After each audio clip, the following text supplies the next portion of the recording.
नमस्कार विद्यार्थी मित्रांनो, आपण मागील व्हिडिओमध्ये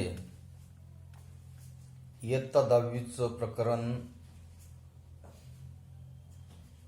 विषय राज्यशास्त्र आणि प्रकरण 3 राजकीय पक्ष या प्रकरणाच्या माध्यमातून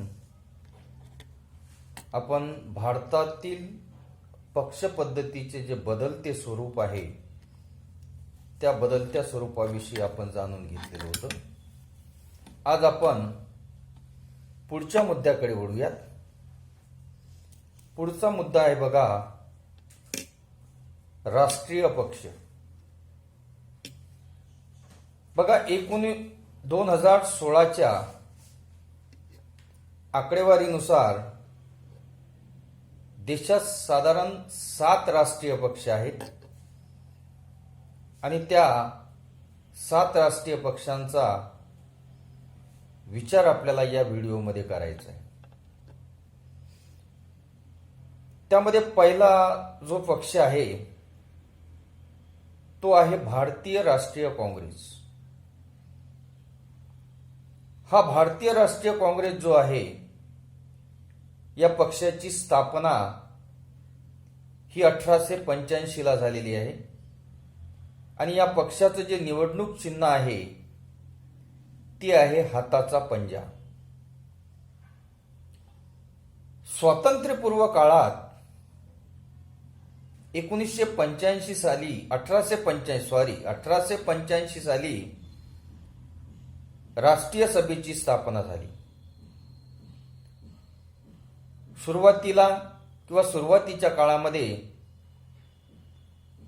मवाळ कालखंड होता, त्यानंतर जहाल कालखंड आला आणि नंतर गांधी युग आलं. आता सुरुवातीला ही जी राष्ट्रीय सभा आहे, ही राष्ट्रीय सभा म्हणजे काय तर स्वातंत्र्यासाठी किंवा स्वातंत्र्याच्या प्राप्तीसाठी चळवळ करणारी एक संघटना, अशा प्रकारची ओळख या राष्ट्रीय सभेची होती. पण स्वातंत्र्यानंतर मग ही जी राष्ट्रीय सभा आहे, ही राष्ट्रीय सभा काँग्रेस पक्ष या नावाने ओळखायला येऊ लागली किंवा ओळखल्या जाऊ लागली. बराच काळपर्यंत म्हणजे आपल्या देशामध्ये बऱ्याच काळपर्यंत म्हणजेच 1977 पर्यंत आणि त्याही पुढे हा काँग्रेस पक्ष जो आहे, हा एक काँग्रेस पक्ष एक प्रभावी पक्ष म्हणून आपल्या देशामध्ये ओळखीचा होता किंवा परिचित होता. धर्मनिरपेक्षता, सर्वांगीण विकास, दुर्बल घटकांसाठी किंवा अल्पसंख्याक वर्गासाठी समान हक्क, व्यापक समाज कल्याण हे या पक्षाचं धोरण होतं. म्हणजेच एकंदरीत काय तर हा जो काँग्रेस पक्ष आहे, या काँग्रेस पक्षाचं धोरण हे सर्वसमावेशक आहे असं आपल्या निश्चितपणे लक्षात येतं. धर्मनिरपेक्षता टिकली पाहिजे, सर्वांचा विकास झाला पाहिजे आणि विशेष करून जो मागासवर्गीय आहे, जो दलित आहे, जो दुर्बल आहे आणि म्हणजे ज्याला आपण मायनॉरिटीज म्हणतो, अशा अल्पसंख्याक त्याचबरोबर अल्पसंख्याक वर्गांसाठी समान हक्क, व्यापक समाजकारण ही या पक्षाचं धोरण होतं किंवा धोरण आहे आणि ते राबवण्याच्या दृष्टिकोनातून हा पक्ष नेहमी प्रयत्नशील सुद्धा आहे. त्यासाठी या पक्षाने अनेक कार्यक्रम सुद्धा राबवलेले आहे. लोकशाही, समाजवाद, आंतरराष्ट्रीय शांतता व सामाजिक समता यावर सुद्धा या पक्षाचा आपल्याला विश्वास दिसतोय. म्हणजे लोकशाही टिकली पाहिजे. समाजवाद म्हणजे देशातील जे काही उत्पन्न आहे ते सगळ्यांच्या मालकीचं असलं पाहिजे. सर्वांचा सारखा विकास झाला पाहिजे. म्हणजे सामाजिक समतेवर या पक्षाचा आपल्याला निश्चितपणे विश्वास दिसतो. अशा पद्धतीनं एकंदरीत हा जो भारतीय राष्ट्रीय काँग्रेस आहे त्या भारतीय राष्ट्रीय काँग्रेस पक्षाची आपल्याला भूमिका दिसून येते. त्यानंतरचा दुसरा जो पक्ष आहे तो आहे भारतीय कम्युनिस्ट पक्ष, कम्युनिस्ट पार्टी ऑफ इंडिया, ज्याला CPI असं म्हटलं जाते. हा जो पक्ष आहे या पक्षाची स्थापना ही 1925 साली झालेली आहे आणि या पक्षाचं जे चिन्ह आहे ते आहे विळा आणि कणीस. मार्क्सवादी विचारावर आधारलेला हा भारतीय कम्युनिस्ट पक्ष. तुम्हाला माहित असेल की कार्ल मार्क्स हा एक जर्मन विचारवंत होता की ज्याने दास कॅपिटल या आपल्या ग्रंथामध्ये शेतकरी आणि कामगार या वर्गाची बाजू मांडण्याचा जो प्रयत्न आहे तो प्रयत्न त्याने केलेला आपल्याला दिसून येतो. त्याच्या बाजूने म्हणजे शेतकरी आणि कामगार यांच्या बाजूने त्यांनी लेखन केलं आणि त्यातून त्या पक्षाची जे काही प्रमुख भूमिका आहे ती प्रमुख भूमिका आपल्याला निश्चितपणे दिसून येते. म्हणजेच काय, कोणती मजूर असेल, कष्टकरी वर्ग असेल, कामगार वर्ग असेल, या मजुरांच्या, कष्टकरी वर्गाच्या किंवा कामगारांच्या हितासाठी कार्य करणारा एक पक्ष म्हणून आपल्याला या भारतीय कम्युनिस्ट पक्षाची जी काही भूमिका आहे ती भूमिका लक्षात येते. म्हणजेच मजूर असतील, कष्टकरी वर्ग असेल, कामगार वर्ग असेल, यांच्या बाजूने निर्णय झाले पाहिजेत. त्यांच्या हितासाठी काही कार्य झालं पाहिजे अशी या पक्षाची जी भूमिका आहे ती भूमिका कायम आपल्याला राहिलेली दिसून येते. आणि विशेष म्हणजे या पक्षाचा भांडवलशाहीला प्रचंड अशा प्रकारचा विरोध आहे. मग आता भांडवलशाही म्हणजे काय?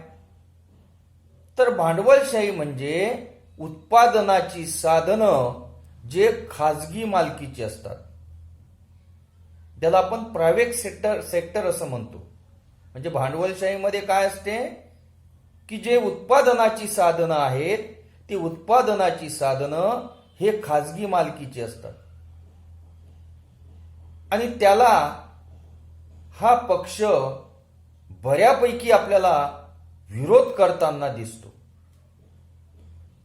आणि समाजवादाचा पुरस्कार करताना या पक्षाची आपल्याला भूमिका दिसते. हा पक्ष एक प्रभावी अशा प्रकारचा पक्ष होता, परंतु चीन आणि सोव्हिएट युनियन यापैकी कोणाचं नेतृत्व करायचं यावरून या पक्षामध्ये वाद झाला आणि तो वाद झाल्यानंतर 1962 मध्ये या पक्षामध्ये फूट पडली. म्हणजे दोन मताचे गट तयार झाले की चीनचं नेतृत्व स्वीकारायचं की सोव्हिएट युनियनचं नेतृत्व स्वीकारायचं. यामध्ये यावरून किंवा यावर त्या पक्षामध्ये गट निर्माण झाले. त्यापैकी काही लोक ही चीनच्या बाजूने होते, तर काही सोव्हिएत युनियनच्या म्हणजे रूस, आताचा रशिया ज्याला आपण म्हणतो, या रशियाचा पुरस्कार करणारे काही लोक होते. आणि मग अशा प्रकारे काही चीनच्या बाजूचे आणि काही सोव्हिएट युनियनच्या बाजूचे, यावरून त्यांच्यामध्ये संघर्ष झाला. आणि त्याचा परिणाम असा झाला की भारतीय कम्युनिस्ट पक्ष मार्क्सवादी 1964 साली भारतीय कम्युनिस्ट पक्ष मार्क्सवादी या पक्षाची स्थापना झाली. अशा प्रकारे हा दुसरा राष्ट्रीय पक्ष, म्हणजे पहिला आपण भारतीय राष्ट्रीय काँग्रेस बघितला आणि दुसरा भारतीय कम्युनिस्ट पक्ष बघितला. आता तिसरा जो पक्ष आहे तो आहे बघा भारतीय जनता पक्ष, ज्याला आपण बीजेपी असं म्हणतो, भारतीय जनता पार्टी. हा भारतीय जनता पक्ष जो आहे, या पक्षाची स्थापना 1980 मध्ये झालेली आपल्याला दिसून येते. म्हणजे 1980 मध्ये त्या पक्षाची स्थापना झाली. आणि या पक्षाचं जे चिन्ह आहे ते आहे कमळ. आता हा जो भारतीय जनता पक्ष आहे, हा सुद्धा राष्ट्रीय स्तरावरील एक महत्वाचा पक्ष आहे. 1951 साली भारतामध्ये जनसंघ स्थापन झालेला होता. आणि तोच जनसंघ पुढे 1977 साली विरोधी पक्षाने स्थापन केलेला जो जनता पक्ष आहे, त्या जनता पक्षामध्ये विलीन झाला. म्हणजे 1951 साली जो जनसंघ स्थापन केला, तो जनसंघ पुढे 1977 साली विरोधी पक्षांनी स्थापन केलेला जो जनता पक्ष आहे, त्या जनता पक्षामध्ये तो विलीन झाला. नंतर 1980 साली या जनता पक्षातून एक गट फुटून बाहेर पडला. लक्षात घ्या, त्या जनता पक्षातूनच 1980 साली एक गट फुटून बाहेर पडला आणि त्या पक्षाने किंवा त्या गटाने भारतीय जनता पक्षच, म्हणजे आजचा जो भारतीय जनता पक्ष आहे, ज्याला आपण भाजप म्हणतो, त्या भाजपची किंवा त्या भारतीय जनता पक्षाची स्थापना केली. आता हा जो भारतीय जनता पक्ष आहे, या भारतीय जनता पक्षाचं ध्येय भारतातली प्राचीन संस्कृती असेल, परंपरा असतील, त्यांचं जतन करणे. भारताची प्राचीन संस्कृती आणि परंपरा यांचं जतन करणे. रामायण, महाभारत हे जे आपले 2 महाकाव्य आहेत, या महाकाव्यांवर या पक्षाचा विश्वास आहे. परंपरा की ज्या भारताच्या प्राचीन आहेत, त्या टिकल्या गेल्या पाहिजेत, हे या पक्षाचं प्रमुख धोरण आपल्याला दिसून येते. लक्षात घ्या की भारताच्या ज्या परंपरा आहेत, त्या परंपरा प्राचीन आहेत आणि त्या परंपरा टिकल्या पाहिजे, अशा प्रकारचं जे धोरण आहे, ते धोरण आपल्याला या भारतीय जनता पक्षाचं दिसून येते. त्यासोबतच हा जो भारतीय जनता पक्ष आहे, या भारतीय जनता पक्षाचा आर्थिक सुधारणांवर सुद्धा आपल्याला भर दिसून येतो. देशाची प्रगती झाली पाहिजे, त्याचबरोबर आर्थिक प्रगतीला वाव देऊन जनकल्याण झालं पाहिजे, हे या पक्षाचं धोरण राहिलेलं आहे आणि 2004 पासून हा जो पक्ष आहे हा बऱ्यापैकी आपल्याला प्रभावी दिसून येतो. 2014 पासून हा पक्ष आपल्याला बऱ्यापैकी प्रभावी दिसून येतो. कारण 2014 ची जी लोकसभा निवडणूक आहे आणि 2019 ची जी लोकसभा निवडणूक आहे त्या निवडणुकीमध्ये स्वबळावर हा जो पक्ष आहे या पक्षाने सत्ता प्राप्त केलेली आपल्याला दिसून येते. अशा पद्धतीनं या 3 पक्षांचा विचार आपण केलेला आहे. पुढील जे पक्ष आहेत त्या पक्षांचा विचार आपण पुढील व्हिडिओमध्ये करणार आहोत. धन्यवाद.